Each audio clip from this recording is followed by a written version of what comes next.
Check, check, 1 2 1 2. For the people that's gonna watch this on the playback, you're tuned in with your host, Deshaun, aka Son of a Jones.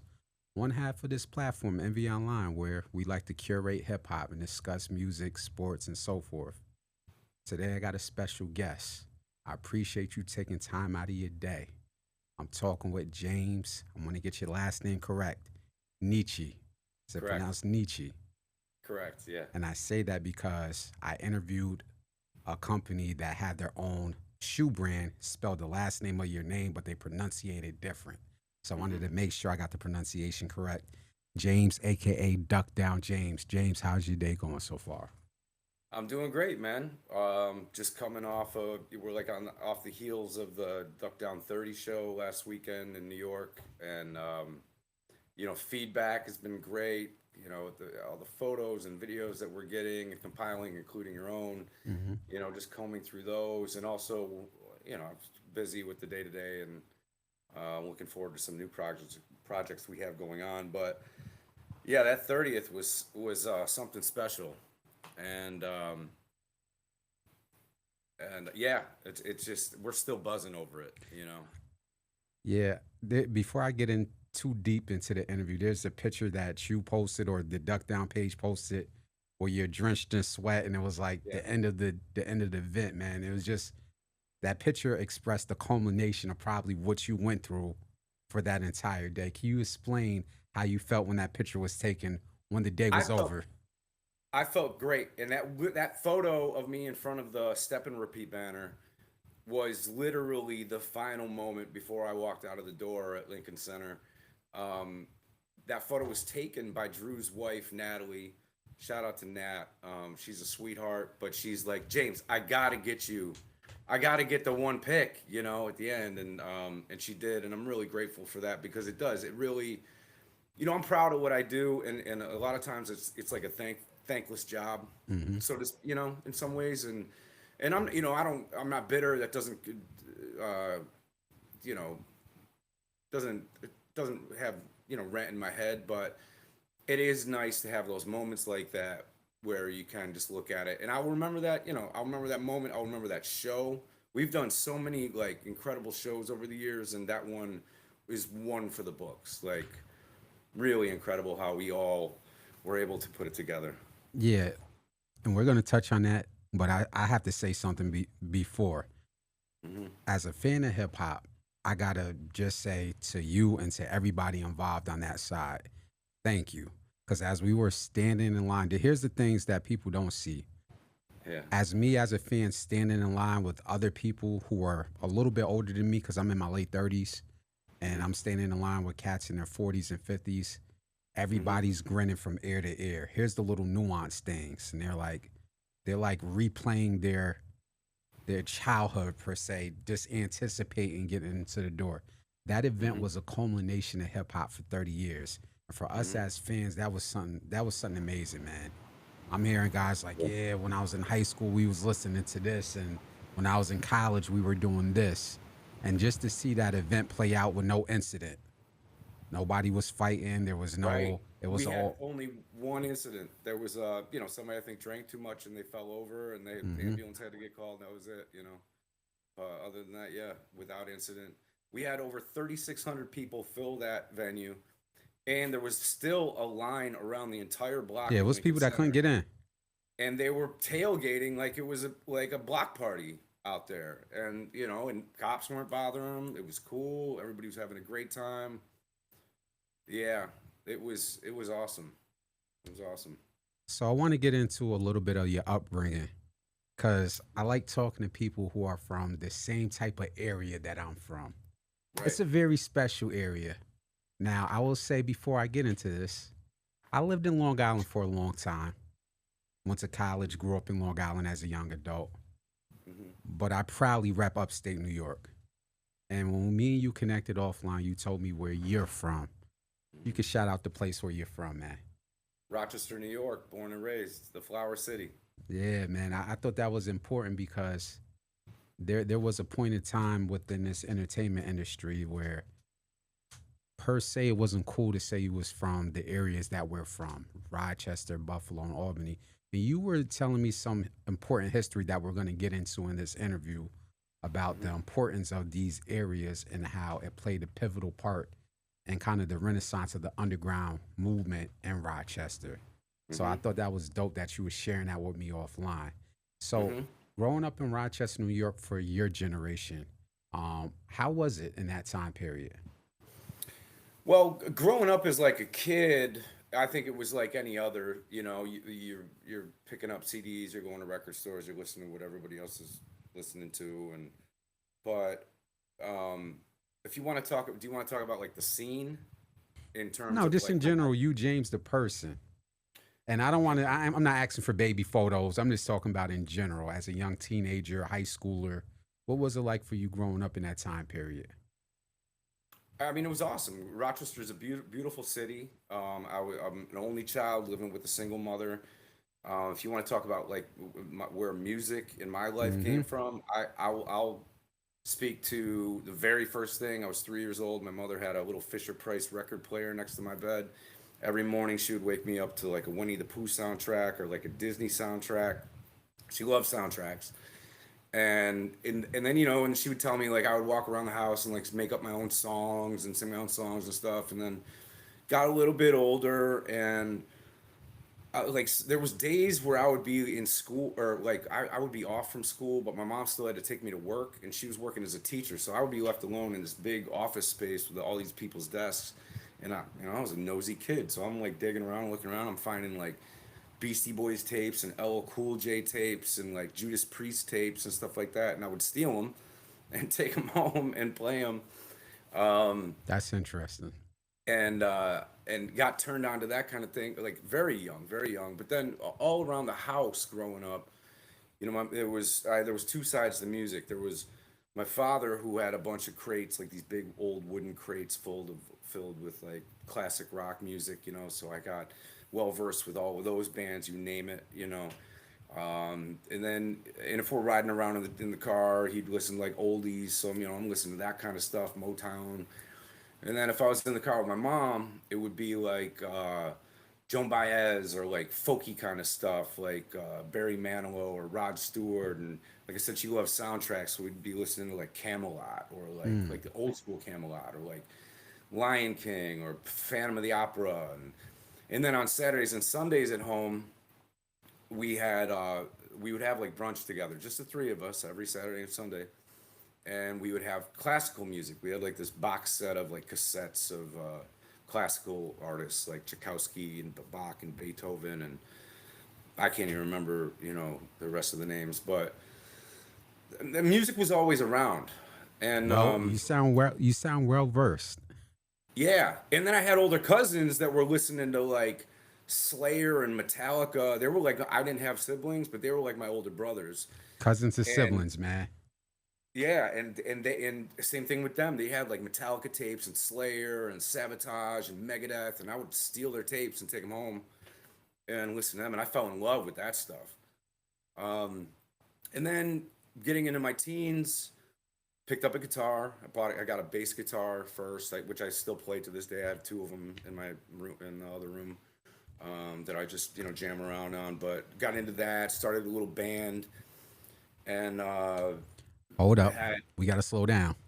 yeah. There's so much to cover. Yeah, What was the name of your band? Grundle Scum. Okay. It was. I How mean, long? How imagine. long did it last for? I had like a year. It was 1994. We're talking right in the middle of the grunge era. Mm-hmm. All three of us in the band had long hair, and we were just grungy kids and listening to Nirvana and emulating all that kind of energy. And we had this place called the Sacred Cow.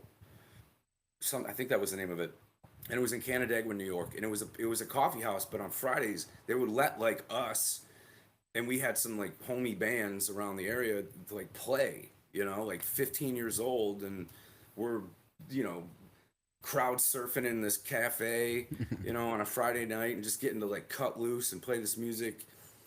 And a lot of that is in part by like in terms of like getting the equipment and even having a practice space and all that was because Now I went to a couple different high schools, but one of the high schools I went to, um, we had a paid internship program, right? Mm. So this, because I wasn't built for like sitting in class. I was not like I couldn't operate like in a classroom. Even though I was smart and I was retaining all the info and passing the tests, I'm bored in class. Okay. So this was a way, this was a way for me to get out.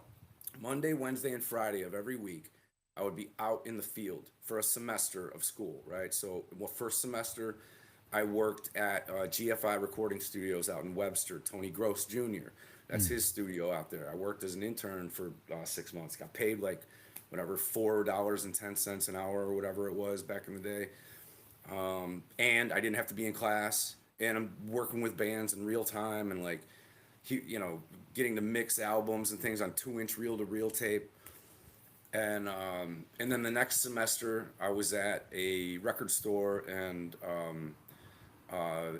like a instrument store called Rossi Music, which used to be on Route 10 in Canandaigua, also.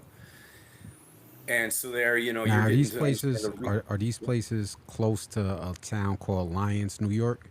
Are they close probably by? not far off. Okay. Not Lyons is in Wayne County, Oh, I know. just I grew up. yeah, I grew just up going there. I got family out there. yeah, just north. I would say it's about probably 20. Lyons is like 20 minutes Yeah, or maybe half little hour north. outside. Yeah. Um, but yeah, so got to know the retail side of things with records, and then my last internship in school. Actually, let me rewind. Because of the studio I was working at and the music store, that's how I got like access to all this gear, like drum sets and like all this stuff, so we could actually have a band and do this stuff and rehearse at home and all this shit. So it was a really cool opportunity. And then my last internship with that school was, and this is now I'm 16 years old, and I'm working for this radio station called WMAX in Rochester as a promotions intern. So I'm helping with the morning show, like sorting CDs on the wall.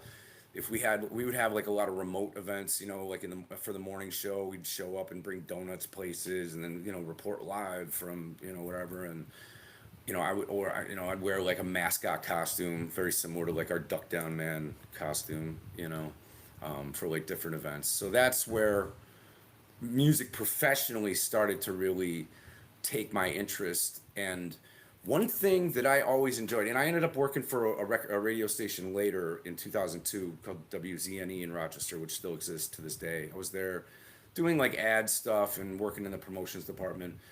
But one thing that I like really loved was when I was in these rooms, I always looked forward to when we had like an artist coming in, because if an artist came into the radio station, probably they're going to be with their label rep who's going to be in there. And I You always get to loved like network. talking, huh? You get to network. Yeah, and I was an eager beaver, man. Like I was like all over these guys, and I had a couple people throughout my tenure there that were like, "Bro, you got to like slow down." Like, but I'm like, "No, I'm just so into this. Like, Hmm. I want to do what they're doing." And I always had this dream of like, man, I want to be that dude. I want to be the guy that's taking all these artists over to the radio stations and having a good time and talking about the music. And um, that's where the that brain kicked in, of like, And okay, I'm glad you're putting this out there because one thing that you know I'm on the media side. I'm not on the marketing and promotion side with the artists.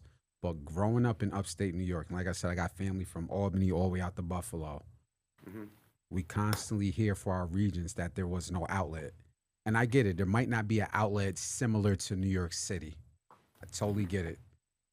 But what you're explaining is you actually had internships in high school. hmm Like I ain't never hear about that in upstate New York, giving internships at record stations and record stores and radio stations because that hmm pretty much laid the groundwork, planted the seed that here we are today. So I'm glad you bigging up these radio stations and record stores that you used to work for. yeah, yeah. Record stores.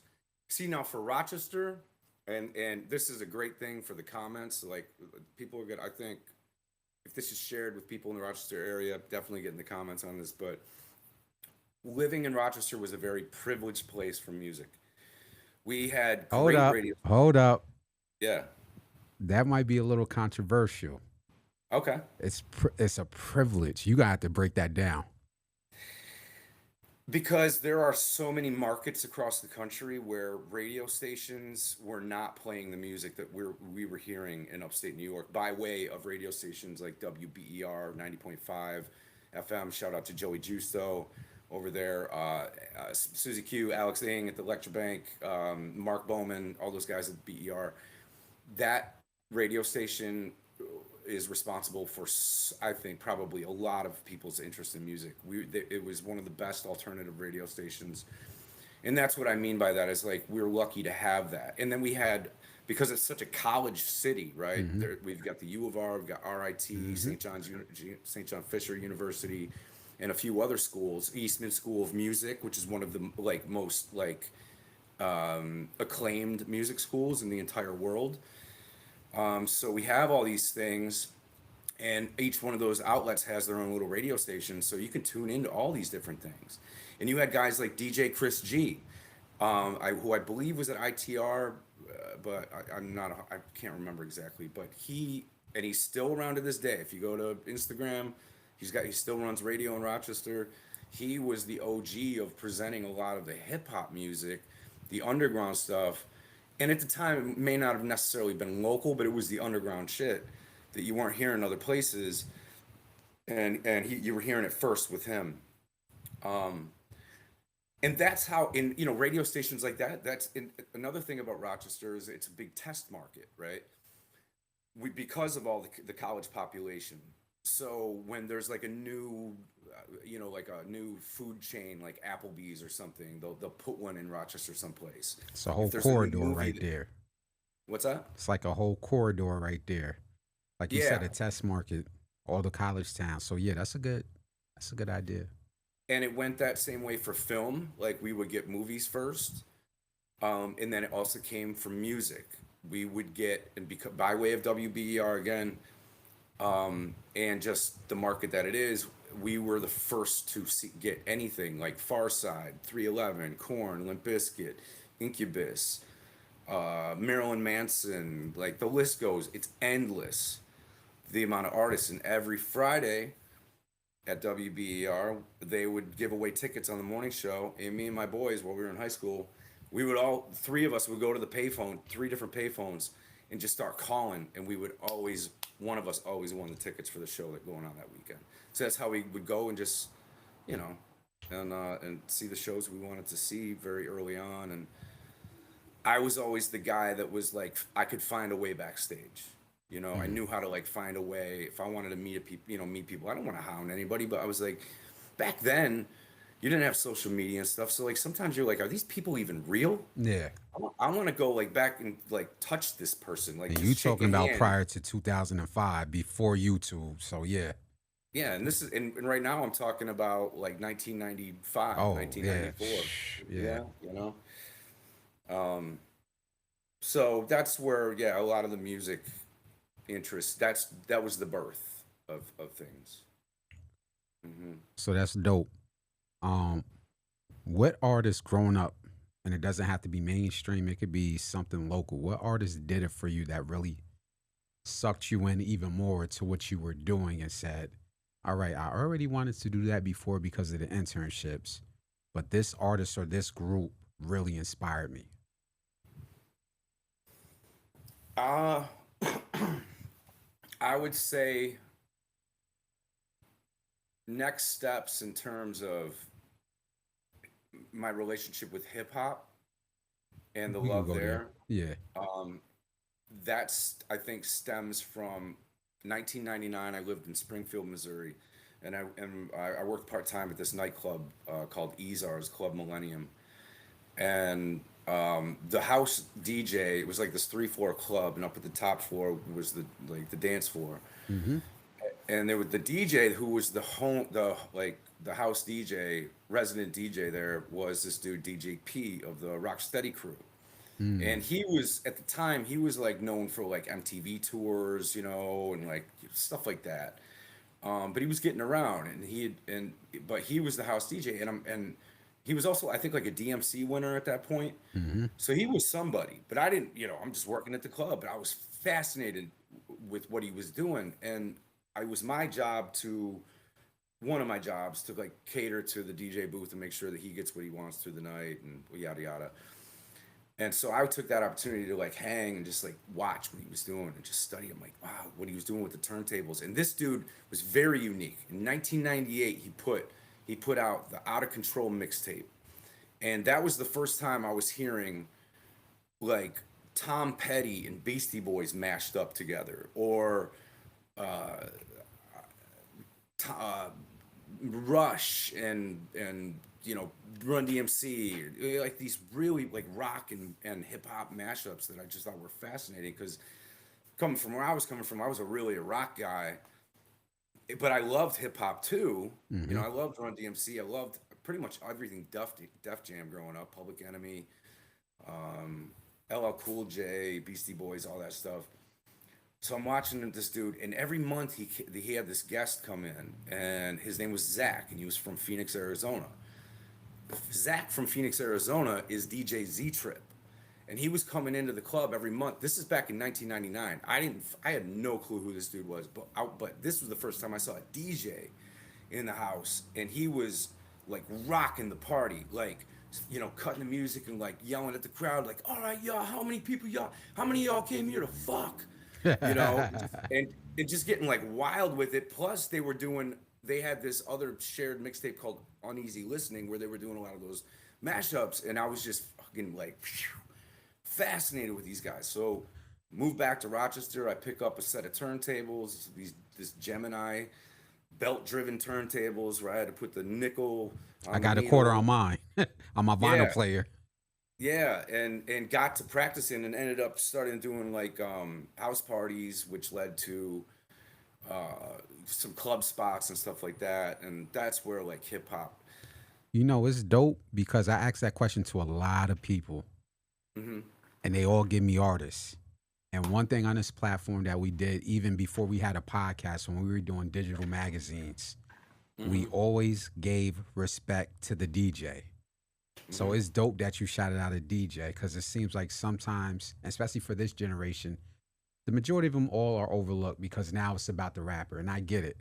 But you Yeah, know as well as I know, the DJ was the person. So it's yeah, it's it's dope to hear you salute DJ P from the Rocksteady crew. If you had a favorite mixtape that he put together, what would it be? Out of Control. And then he did Uneasy Listening with DJ Zitra, which was another great one. Yeah. So you were getting into how you went back to Rochester, and Yeah. got into turntables and so forth from being inspired.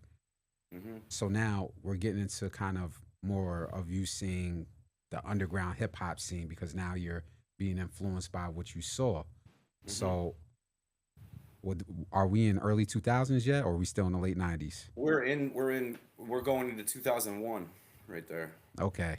So this is where I feel because I saw it even up in my area. There's a lot of dope acts that went on unnoticed because obviously where we were at, Buffalo, Albany, Rochester, Syracuse, and so forth. What were you Hmm. seeing at that time period from, let's say, 2001 to 2005 as far as an underground scene?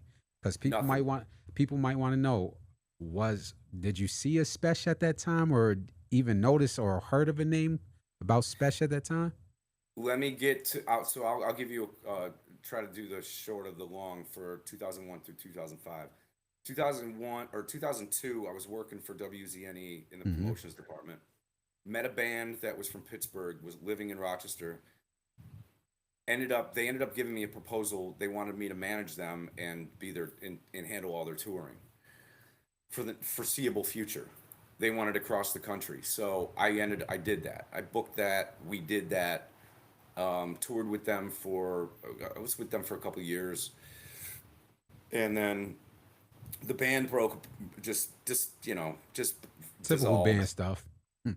Yeah, yeah, and I'm still friends with all the guys in the band, but they dissolved. I went home a little ahead of that and was back in Rochester. I wasn't into music at the time. I was working as like when I moved back, I was working as like a chef. I was working in kitchens because that was old hat to me and it was a way I could make money. I didn't know what I was going to be doing. Then 2007, you know, I had a breakup with a long-term girlfriend, and as that can do sometimes, it inspired me to make a big change in my life and what I was doing and my direction, and really freed me up to like and opened my eyes to like what I could be doing. So I went back to school, and I went back to school for communications. And while I was there, I was always writing down this like plan for like I didn't know if it was gonna be like a record label or what it was. And then now we're talking 2007, and where was music at that point? We're talking MySpace, and Still my Facebook wasn't even a thing yet. It was it around, but it was wasn't. It was well, 2 collegey. years old. Yeah. Yeah, it was MySpace.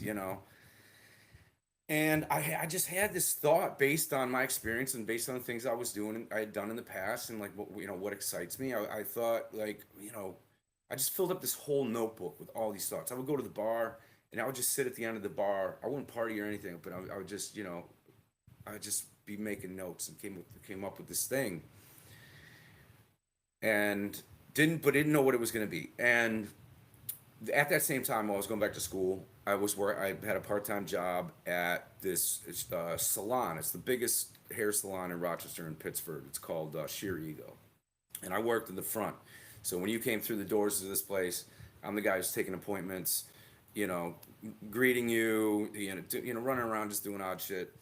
And the other guy that was working with me at the front was this dude Reese Q, and Reese Q had raps, and a couple times he like gave me a ride home, and he was like, and he's playing this music in the car. I'm like, who is this? He's like, yo, it's me. I'm like, this is fucking good. Like, what are you doing with this? He's like, oh, me and my, there's a bunch of us, man. We got a bunch of like, just in the basement making tracks. It's called the Goonies Crew.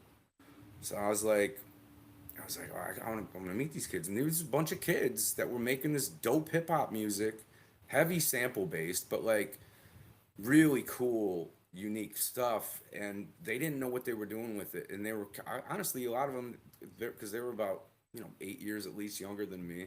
They didn't, they were a little nervous and skeptical. Like, what does this guy want to do with our music? What is he doing? They were protective, and it was tough to like break the shell. But after a while, as I'm developing this, so Reese is doing music, and like I really believe in him. So like I'm like, well, why don't we do like an album? Why don't we put out an album? Hmm. I'll help you to get the artwork together. We can do a release show. We can get the record into record stores. Rochester has lots of amazing record stores: the House of Guitars, Record Archive, Lakeshore Record Exchange, the Bop Shop, like all these places. We can easily get them in there. So and that started happening, and then we got it all together. And Isanya Perez, who's actually a pretty acclaimed photographer. She did the photos for him because she was going to school at RIT at the time, and I knew somebody that knew her, and so she did the photos, and we went. I just went heavy promo and just like total DIY, like beat the streets, literally walking That was the time through. period. Yeah, like hanging posters, telling everybody about it, calling all the local news, not the news, but yeah, newspapers, music writers, like like, hey, this is what's going on. This is what's going on. When it all came down to it, his album release show was probably one of the biggest Rochester artist release shows in yet. Like we Mm. had well over 350 people there. That's big for local artists. Yeah, it filled up the entire downstairs of Dublin Underground, and then that's when everything the pieces started coming together in terms of like what I was doing, what I was going to do with this company. It was called Act Live, and it was basically an artist service agency where I was going to, okay, I just did that for Reese Q. Now I'm going to go do it for these guys over here, and I can help you, and I can help you, and like let's do more shows, let's put out more releases, all digital, all free downloads essentially, except for the CDs that we put in the stores, and developed a name where I was, I've got it all framed on my walls here, but all next thing you know, like I'm on the cover of the Rochester City Magazine. I'm writing essays as like a representative of the music community in Rochester for other newspapers, and on the cover of Rochester Insider and all this stuff, and welcome up to any radio station. Like they were loving it. They were really loving it, and we were very successful promoting shows and doing shows in Rochester for a long time. from 2008 to like I would say 2012, which is when I left Rochester. Okay. But through that, I got a job at the Dublin Underground in Rochester, Mm-hmm. and the Dublin Underground was this two-level, split-level venue. Upstairs, a small bar. We would have like a little DJ, DJ set up there, and then downstairs was a 300 capacity room and stage. And I was in charge. I was handling lighting, sound, booking, promotion, everything for this place for a couple years. So what I would do is I would then use that as a vehicle to be able to book all these New York-based artists that I knew, like Sky Zoos, the Rusty Jooks, the Sean Price, Copyright. Use the plug. Yeah, yeah, and so I would lose money, okay, here and there, but it was more about creating this network. And all of a sudden, I created this web because when I would bring these dudes to Rochester, I would maximize the time. Okay, if we got the night, we can roll over to this studio. I can bring Sean over to this studio, and he can record this track with this local cat coach Parcells, and then we can go over here. We can do an interview with so and so, and then we can go back and blah blah. And make the most out of the opportunities with all these artists, Mm-hmm. and then therefore like creating this web. And what's funny about that is like I was booking all those guys: Marco Polo, Rusty, Sean Price, Sky Zoo, and long before I even was with Duck Down, which is really cool, man. Like how things just work. That was the universe speaking to you. Hmm. So Hmm. before we jump into New York City, I'm gonna stay in Rochester a little bit, just about for a few more minutes. Yeah, of course. I like that you're naming venues because I think this is important because we often, I'm pretty sure you heard it. Hmm. What's up there? What venues? And you're booking all these underground acts. Hmm. So you named it Dublin. I want to get that correct. Dubland, Dubland Dubland, my Underground. bad. Dublin Yeah. Underground. What are the top venues outside Dublin Underground that Rochester had to offer at that time? And this is a shout out for all the Rochester heads that are gonna see this. But we were lucky to have all these amazing clubs, eh, and then by way of then in turn also having crazy DJs. And I could go through the list of DJs from Rochester because there's a couple important names to note. But clubs being like Freakazoid, Tonic, Pearl, Dubland, who I mentioned, Club Red, Club One, Bug Jar, the club at Water Street, Marcella, Piranha, Elixir, Pulse, Vibes. Those were all those were the clubs, and they were awesome. They were awesome. Some were more awesome than others, but we had a scene. But things change, culture changes. A few of the clubs stuck around for longer than some. But yeah, culture and economics change, and music changes, and so the scene's much different now up there. So now I want to get into the DJs because you shouted out one DJ, but Hmm. I want to give respect to the local Rochester DJs that probably made things happen outside of what was going on in the venue. So here's your Hmm. time to shout them out. Who were some pivotal DJs at that time period that was really making things happen? Then from then and to now, number one, I got to shout out DJ Chris G. He's the OG. He's the godfather of hip hop radio in Rochester. Green Lantern. Let's talk about Green Lantern, like and Nas and all of his mixtape contributions. The He's definitely mixtapes that like, Green Lantern was putting out, boy, oh boy. yeah. And then you've got guys like DJ Ease. DJ Ease is a homie. He's I don't even know how many times Red Bull World Champion, DMC champion.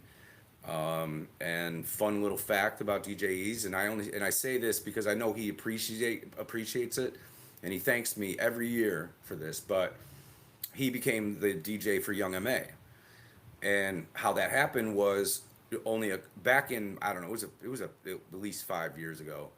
She had she was kicking off her tour with 21 Savage, and about 2 days before that tour, her current DJ dropped out. Like he dipped, so we had to scramble. And Ease was at the top of my list, so I called up Ease. I said, "Yo, can you be in Houston and like tomorrow?" And he was Mm. like, "Yeah." And from that day, he's still a Young and Amazed DJ, and I mean that's just one of his many job skills, um, credits, but he's a Rochester head, and he's done a lot to strengthen the community even back in Rochester. Anytime he's home, he's putting on clinics for other DJs and really just giving his time. He's not charging for any of this stuff. I think he truly loves the scene up there, and he's just uber talented. And then you've got Kill the Noise. Now, a lot of hip hop heads out here may not know who he is, but he's a Grammy. I don't know if he won the Grammy for his remix with Korn and Skrillex, but I know he was at least nominated for a Grammy when Korn put out this electronic album, Kill the Noise. His name is Jake Stanzak Mm-hmm. from Rochester. Um, but anyways, he's another one that internationally known through his projects. He's you could say dubstep or electro or house DJ. I mean, he's very versatile, but he works with some of the best in the world. And he's out of Rochester. And then you got DJs like DJ Analyze, Tim. She's out in LA. Tim Tones. He left Rochester, and he's now a successful DJ in Las Vegas, doing like incredible events. And Rochester was like a big like drum and bass city too.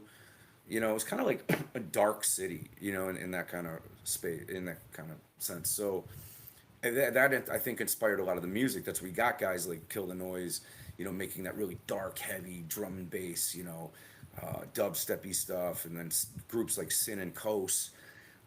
They were a big collective of these like drum and bass DJs. DJ Naps, who was probably one of the most successful DJs who still remains in Rochester by way of his company Breakthrough Entertainment. He's got I think like 13 or 14 DJs on his roster, and they do events all over the region.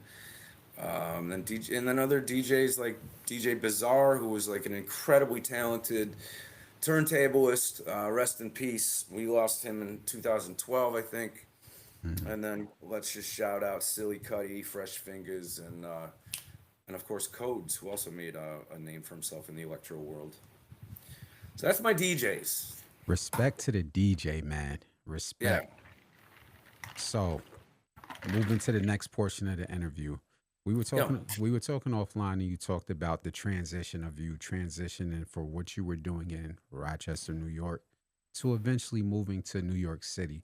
So, hmm briefly, can you describe to the audience what led you down to move to New York City? At that point with Act Live, I was now, I talked about like bringing up these artists from New York. Now I'm traveling back and forth. I'm setting up shop at the Brooklyn Hip Hop Festival as a vendor. I'm come making trips down to New York just to network with people, making stops into Fat Beats. Became friends with like the Brown Bag All Stars and guys like Homeboy Sandman, and I mean countless other guys like K Gaines and the Sleepwalkers and all these underground artists in New York. And there was somebody said something to me one time. I don't remember who it was, but for 2 years I'm making these trips down to New York, and somebody said, "We need somebody like you down here." And I'm like, "What? What are you talking about? This is New York City. Like, you don't have somebody like doing what I'm doing?" And they're like, Mm-hmm. "Nah, like nobody's doing this. Like nobody's like running around and actually promoting these people and doing these interviews and putting everything online." I had a website, and part of that was a blog. And if you go to YouTube right now, you can look up James Nietzsche, Niche, on YouTube. You can find my channel. I have countless interviews and videos of all these live shows going back to this era. Um, but yeah, nobody was really doing that. So I was like, man, it's like, all right, well, I can do it. And Rochester was becoming, like I said, it's a very college-driven town. So you have all these kids coming in, right, and every year, and they're filling up the place, and they're going out, and we had an incredible club scene, but they're gone over time. Yeah. So things kind of change, and things were changing at the time, and I became kind of like a big fish in a small pond. Like I wanted more. I wanted to work for a company that had an established roster of artists where I could apply my skills and basically do like I'm running my own label essentially right now. Um, why don't I go and get paid to do this in the city? And it goes back to that idea of like I talked about when I was a kid. or not kid, but was working at the radio station when I was younger and wanting to be that rep. Well, now, well, I could be that rep, you know? Mm-hmm. I could be that dude. I could have that office in Manhattan and have my own desk and my own phone. And like, like, I can just, I can hang out with cool people and like have fun.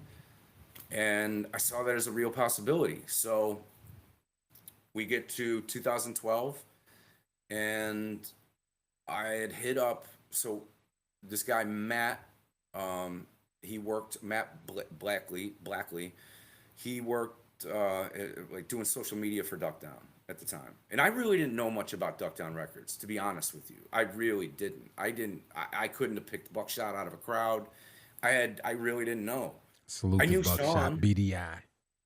Yeah, like I knew Sean from booking him. I knew Rusty from these albums that came out. I knew Marco, all these guys, but I didn't know the Boot Camp Click at all. So anyways, I tipped up Matt and I was like, yo, I'm finally making the move. I got a date scheduled. I'm moving down there, down to New York. Would you mind? And keep mind you, up until that point for a year and a half, I've been walking in and out of every effing label in New York City, every agency, everything, given my resume, no hits, no responses. So now a year and a half later, I hit up Matt. Can you send my resume over to the guys at Duck Down? He said, yeah, no problem. He said, I'll send it over to the guy. I got a buddy over at Def Jam too. So I was like, all right, cool. That's awesome, man. Really appreciate it. 2 hours later, I got a call from Duck Down and they were like, when can you come in to interview with us? And I was like, well, I'm looking at an apartment next Tuesday. I'll see you then. So went down there, met with them, had the first interview, went well. Came back like a week later and had the second interview and it went well. And next thing you know, I had a job at Duck Down Records before I even moved. And I was just like ecstatic. I was like, holy shit, like that's The crazy. universe was universing. The Yeah. universe is moving for you, man. And I had a lot to learn, and I started part-time. I had a job at a coffee shop in Brooklyn the rest of the week. And I had to show and prove, to get full time. But I had the job, and I was in, and they believed in me, and it's my perfect environment. I love small companies. I don't exist well in like corporate settings at Mm-hmm. all. The way they flow and the vibe is just not. I got really lucky, really, really. I mean, I put in the work, but it's just funny, man, because like you do all this stuff. You heard the story, right? Like from being a kid to bands and doing all these different things in music, and you just never know. You just stay on the path, Well, and then the thing happens. you call it luck, but that's where preparation meets the perfect opportunity. All them years of Absolutely. preparation of you booking artists and traveling back and forth, because I'm just going to touch on it a little bit. I think that's where the disconnect is with some of our movements up here in upstate New York. No matter what lane they're in, they Hmm. won't take that extra step to go back and forth and network. They'll just stay, and that's where everywhere. Just stay local in their hometown, and Right. then 20 years later, like, why didn't I go nowhere? Well, you didn't spend the $50 to get on a bus to Right. travel 2 hours Right. outside of your city. But go ahead. No, I mean, you nailed it, and and it's not always. It's look, it's a dream job in the sense that like Jerry Seinfeld said something recently that I saw on Instagram, and it was a quote from him saying, "What when did it all become about money?" He says back in the '70s, it wasn't about money. It was about who's got the cooler job. If I got the cooler job, I win. You Mm, know, and and and that resonated with me because God it is. damn you. That's a bar from Jerry, because there was a discussion about the way people listen to hip hop. For some reason, this discussion with a lot of these albums is, well, when I listen to an album, how much do they sell? And it's like, are you listening to the charts or are you listening to the art? Who has the Yeah, better project? Fuck it. If it sold 5,000 or 500,000. Because I done heard right. some artists who sold 5,000 and their album, lyrically, engineering wise, artwork. is better than the person that had the machine. But go ahead. Yeah. I don't know what else to add there. Now that was a bar But from Jerry though. Yeah. yeah, yeah, and it's true. Like I'm not like I'm not like wealthy off this or anything, but I'm very fortunate to have the freedom and flexibility and to work with a team of people where we can be creative, um, and have fun, and yeah, and that's it. So I've been with Duck Down now 13 years since then, or I'm into my 13th year right now. Yeah, Pardon me, had a little water went down the wrong pipe. I So know that I've had it happen. Yeah. I got a chance to experience what you do Hmm. just by looking at the underground show. And it, Hmm. like I said, as a fan of hip hop, that was amazing. Outside of the show, before I start talking about the show, Are you what are talking about the 30th anniversary yeah, show? I'm sorry. Okay. Outside of the Duck Down 30th, which Yeah. we're gonna get to before we close this out, Hmm. what were some projects or events that you were a part of in these last 10 years for Duck Down that people may not have known? And I know you say you don't like you're not doing this for recognition, but sometimes people do need to know. Like, what are some things that you were a part of over the last 10 years? Every Duck Down.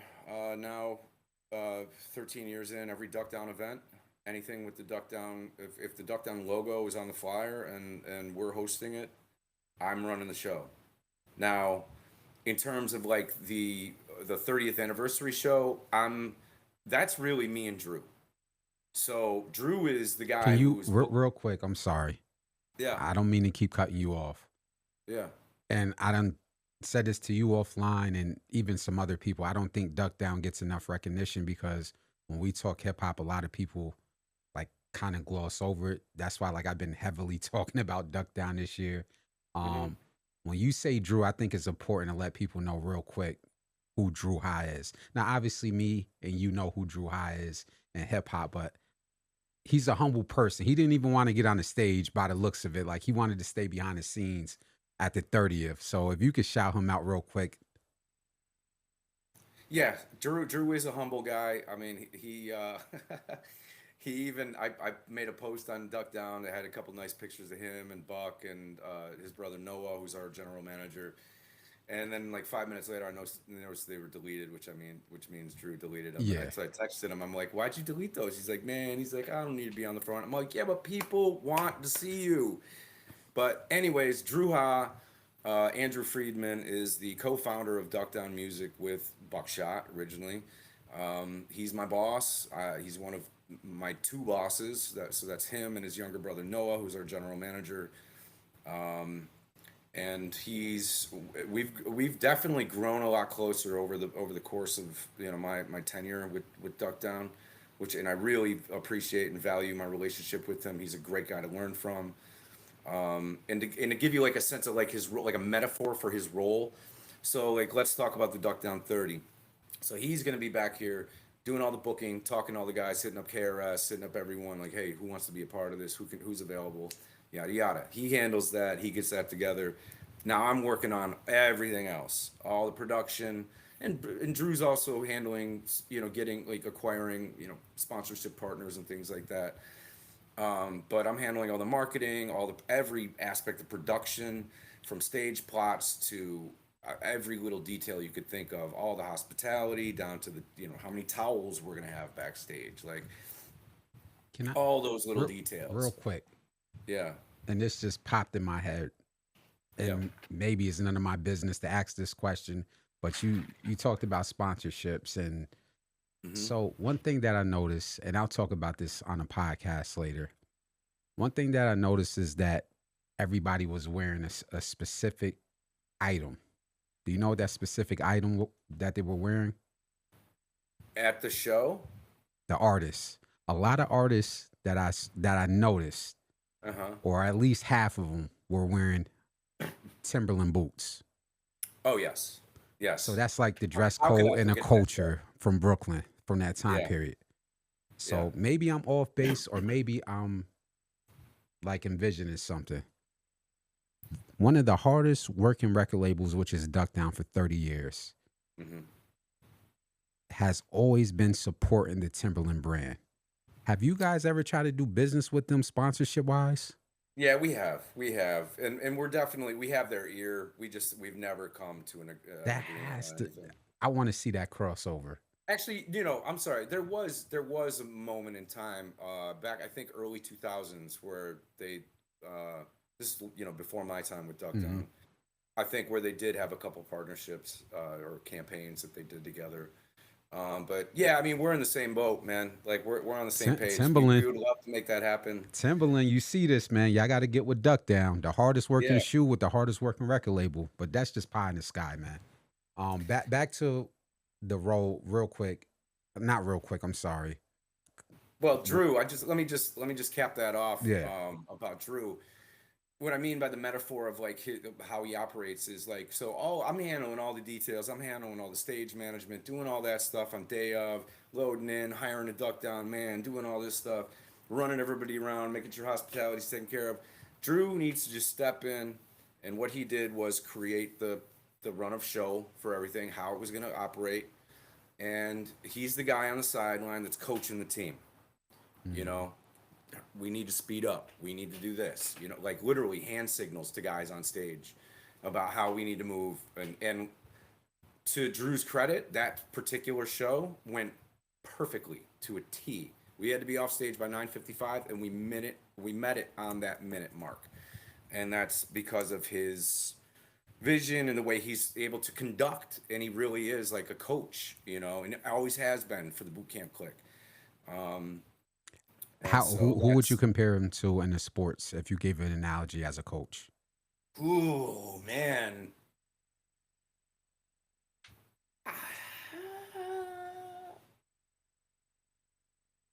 Maybe a Steve Kerr. Mm, Yeah. that's a hell of a comparison. Hmm. And last question on Drew, because again, I don't think he gets enough credit. Where do you rank him as an executive? Top notch. Like he, we all have our, well, whatever. I'm not gonna say like, yeah, he's an incredible leader. He's patient. He's thoughtful. He's deliberate.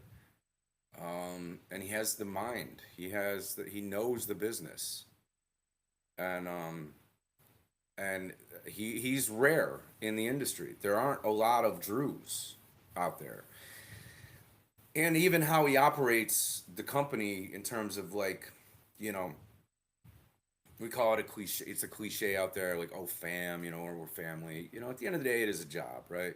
Hmm.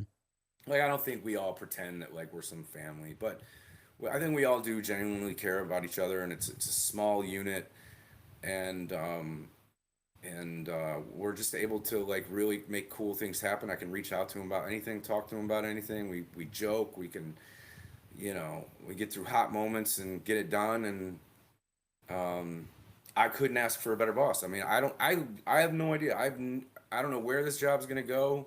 I don't know how long I'm gonna be with Duck Down. I don't know how long You this already company. close to 20 years, man. So you might as well Right. stick it out.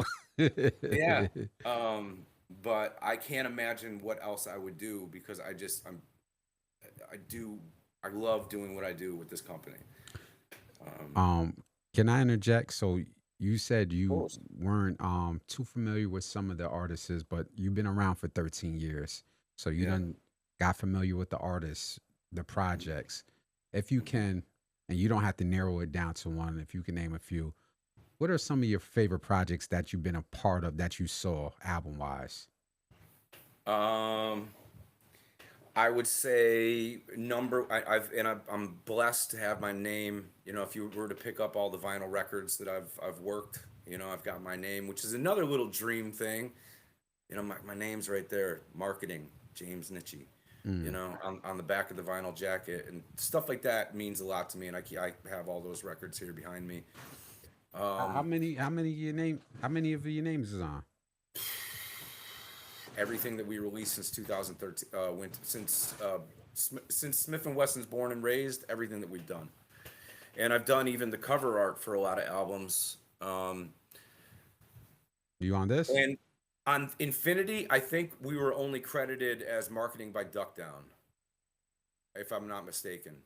So that one I didn't get the specific name, but my favorite project that I worked on, and that means probably the most to me in my career. Well, there's two of them. Two of them.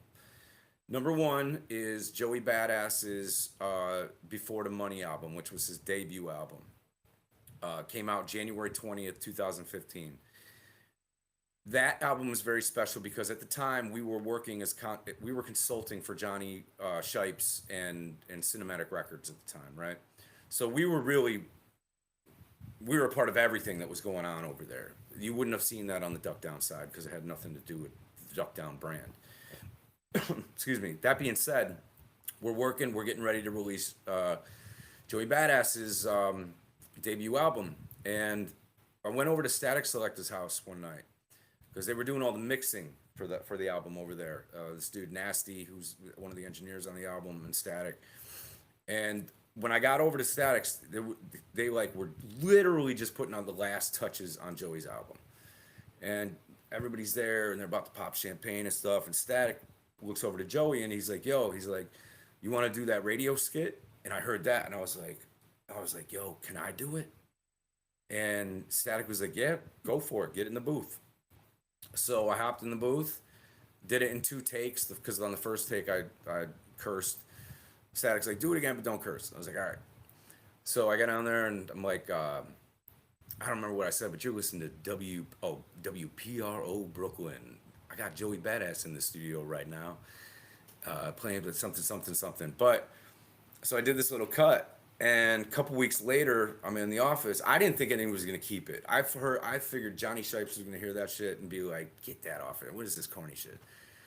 So we're back. I'm in the office a couple weeks later, and we're listening to the album for manufacturing just to make sure everything's clean, everything's good. And then all of a sudden, I hear my voice, and I look up from my desk. I'm like, and I point to Noah. I'm like, "That's me. I'm on that. I'm on the album."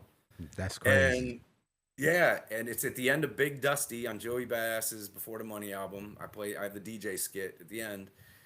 But it was the first time an album, not only did I get, well, I asked Noah, I was like, "Do I get, some kind of You points or trying to get some something?" points and some percentages. Yeah, yeah. He's like, "Dude, no, because it's Just not an essential part of the song, but we'll get you a vocal credit." So that's dope. if you look at the back of the vinyl, additional vocals on that song by me, James Nietzsche, and and uh, and yeah, it was the first time that my voice was pressed to vinyl, which was just just as a music head, like That's super gonna live cool. forever, man. Yeah, and it was a really impactful album, and it was his debut album, and it was huge at the time. It was huge. My man made Joey Badass debut album. That's what's up. Hell yeah. Yeah, I remember Noah saying, he's like, "What are you talking about? That's not you." I'm like, "That's me." But yeah, so that, and then the other album that really means a lot to me is the Live from the Streets album that we did with Mr. Green in 2015. I happened to be We were roommates in that year, and I was already a big fan of the show Live from the Streets. If you're not familiar with it on YouTube, go look it up. Mr. Green, Live from the Streets. And I was, so big fan of the show already. Now he's planning on taking all these singles from the television show and putting them into an album. But he wanted a home for it, and I'm like, "Well, I'm your roommate, and I work for Duck Down. Let me pitch it to Duck Down." And it was the first album that I ever pitched to Duck Down that made it through, and it's Mm. done, relatively like really well. For an underground album, it's like he's getting paychecks every pay period on it. One of the singles went like multi-billion on TikTok. Um, It so got it's a, it got it's a, it made got a it. lot of this track listing is crazy. Got Yeah, Bodega Bims, Freddie Gibbs, Malik yeah, B. Okay. yeah, yeah, and I did the album cover. I made that at home with him. Um, so that was another special one too. And Aaron and I were still friends to this day. He lives out in LA now, so I just saw him a couple months ago. But yeah, Mr. Green he's the man, and that album was really special, and so yeah, I've been able to like kind of make my stamp, in music, and it's been awesome. It's been really cool. So you've done a lot in your career so far, and who knows what life has to offer. Hopefully, the universe continues to be a blessing to you. Yes, thank you. And to you. If there's one thing that you feel like you haven't accomplished or you want to work towards accomplishing, what would that be?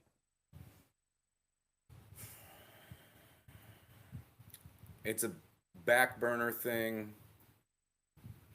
Well, I want to grow my photos. I like photography, and I've been for the past few years working remotely. I have the ability to be wherever I want. I don't have to stay home and work. I could be in Shanghai, and Druha doesn't care unless the work's as long as the work's getting done. Hmm. So I use that opportunity to travel a lot internationally and build my photo portfolio. So something I would like to work on in the future here is getting that together into something. I've had some reach out from like an ACA accredited gallery based in New York, Hmm. that was interested in just like, Hopefully, I can help you with that on a web part, but we'll talk about that some other yeah, time. yeah, that's right, we talked about that. But yeah, like building that, and taking that someplace, and I'm gonna be at the Fat Beats 30 on Saturday to see a lot of my colleagues and our Is that a partners. free show or how's that going? I think it's a park show in Brooklyn. It's free. Yeah. Okay. It's part of the summer stage with City Parks, and those shows are all typically free. Um, but yeah, I'll be able to see those guys, and it'll be a nice opportunity because I'm not going to be running around working, so I'm going to have my camera and just capture the best I can. And I really love like candid photography, Hmm. and portrait kind of stuff. So yeah, I'm trying to like leverage my access in the industry to be able to get the build Mine this as well. portfolio. Yeah, yeah. Um, so I'll be pursuing that, but yeah. That's what's up. So for Duck Down Records 30-year anniversary, where do you, and I know you're in a privileged position because you've been behind the scenes for close to 20 years. Hmm. What is the next chapter for Duck Down? That's a great question. Because I don't Um, think this stops. I don't think so either. I know that um, it's something we talk about. It's something we talk about. Where are we headed? And to be respectful to Drew, I'll just leave it there. Okay. That's Um, I have my personal thoughts, but in light of like things like this Duck Down 30 and the power that we were able to have with that show in terms of the draw and all of the feedback we're getting, it's like, okay, to your point, it's like I don't think this is done, but but hmm what are we gonna do? That's what we're trying to figure out. that's what's up. Um, what was your favorite part of the show if you don't mind me asking? I know you was running around. Favorite part of the show, probably when Starang stage dove. Now, if somebody has that video of I don't. that moment, Yeah, I don't. I missed it. I was on radio and I'm in the back and I'm hearing from the stage team. They're like, James, can you make sure that no one's stage diving? I'm like, well, where's your security at? Tell your security they should like. I'm in my head. I'm thinking somebody like climbed up on stage and then stage dove. They're like, and it took a couple times, and they were like, no, your guy just stage dove, and I'm like, oh, they're like, yeah, the guy in the blue shirt, and talking about Starang. So I'm like, oh, Starang stage dove. I mean, in my head, I'm like, fuck yeah, man, that's awesome.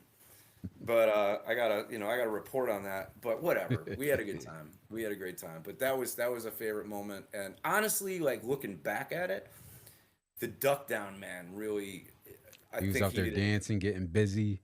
he did an incredible job. I hired that kid 2 days before because this other guy flaked out, and he had no idea. And I could tell he was nervous. He was late showing up. it was really shaky because I walked out with him a couple times early on in the show before even the DJs went on, and I was like, oh man, I hope this kid does it. But I just left him in the back, and I told he knew the routine. Go out for a few minutes at a time. He was just doing his thing. Next thing I know, I'm watching video of him flinging T-shirts off the stage and Yeah. dancing. I'm like, yeah, he's killing it. So yeah, those were some of my favorite moments. Before we end this off, I want to go back to Rochester. We started in Rochester. We're going to end back in Rochester. Sure. If nobody knows about Rochester and they just so happen to travel through there, I know sometimes I got to travel through there to get to Ohio, to get to Indiana. But if somebody stops in Rochester, where do you point them at to go eat? First place, if you're coming in in the afternoon, go to Dogtown Hots on Monroe Avenue. Great spot to go Mm. get a really Rochester lunch. So, yeah, that was a question. Monroe Avenue, Park Avenue, or South Wedge? Yeah, Monroe Avenue, Dogtown Hots. That's the spot for lunch. And then if you're going, uh, yeah, I mean, I could be your tour guide. So ask me anything. Most slept on scenery, vibe part, like whether it's a park or what's the most slept on part of the scenery, like a hidden gem? mm,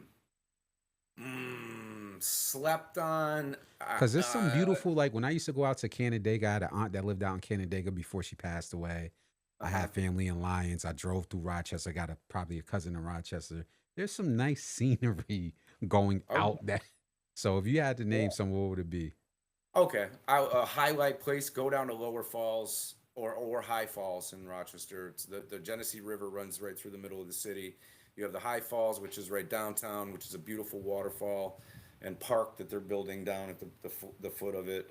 And then further down the river gorge, you get to Lower Falls, and there's a trail you can take, and you walk right up. Well, you can stand right next to the falls, and those are really a couple really pretty spots. And I grew up in that neighborhood, the Maplewood Park neighborhood, right around the corner from Lower Falls. Yeah, man. Can I Hmm. shout out my family real quick?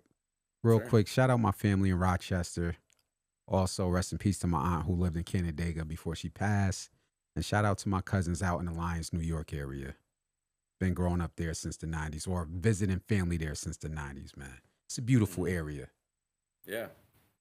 So, James, I'm not going to keep you longer. And honestly, I think we're going to have a part two later on throughout the year because there's still more to talk about. But just want to say, man, much respect to you on what you're doing behind the scenes because often guys and girls like yourself who work in this industry behind the scenes kind of get overlooked.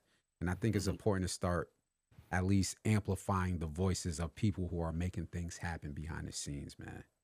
Yeah. I love questions, man. I love answering questions and giving people insight into the nitty gritty of the industry and other things too. So Mm. yeah, I appreciate it. I appreciate the time. I'm a big fan of the pod. Again, shout out to your production team over there. It looks great. It sounds great. And like I said, That man Tyler. I'm a podcast guy, and I'm definitely a fan of yours. So I'm glad to because I know this is gonna get all chopped up, and we can I'll be glad to share these across all the Duck Down channels and give you some little bit of traction there. Definitely. And one last thing, I'm a big person on a podcast. I've been talking, you probably see it. I Hmm. always talk about buying music because I think we need to get back there as a culture.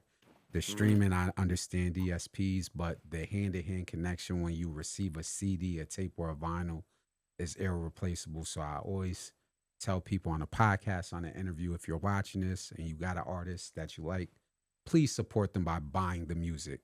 If they Yeah. have a website or a record label that's selling the vinyl, please cop the vinyl, even if it's just an art piece. So since you're from Duck Down, I'm gonna continue to shout out this great album, Infinity Hmm. by Smith and Wesson, produced by Ninth Wonder and the Soul Council. Amazing album, amazing album. If you haven't heard it, again, Smith and Wesson, Infinity. Please go pick that up. Came out earlier this year. Great project. Yes, sir. So The boys, the PNC boys. amazing. Um, you got anything else you want to leave off with before we end this? No, I'm just glad to be here. We're like I said, we're trying to figure out where this thing's going and where this ship's headed, and you just be stay tuned out there, and we'll see you out there. And one last Follow. thing, if you can, again, can you shout out the Fat Beats event? Yeah, so this Saturday, June 12th, Fat Beats Records is celebrating their 30th anniversary as well. They're doing that at the Herbert Von King Park in Brooklyn. It's the Herbert Von King Cultural Center, but I believe it's an outdoor park. Lord Finesse is on the bill. Lord Sco, Pete Rock, Elzai, and someone else. Elzai and Crisis. Looking forward to catching up with Crisis and everybody else. But the Fat Beats team, I love them. I might have to slide through, man. I don't know. I was supposed to be in Coney Island. I might slide through. I'll let you know. Come through, holler at me. Let me know because I'm gonna be there. I'll be doing photos and just hanging. So All right. Hey, yeah, James, man, it's been a pleasure. I might see you Saturday, but either way, we're going to be in contact. I appreciate your time and I appreciate what you do for the culture of hip hop, man. appreciate being here. So yeah, salute. Definitely.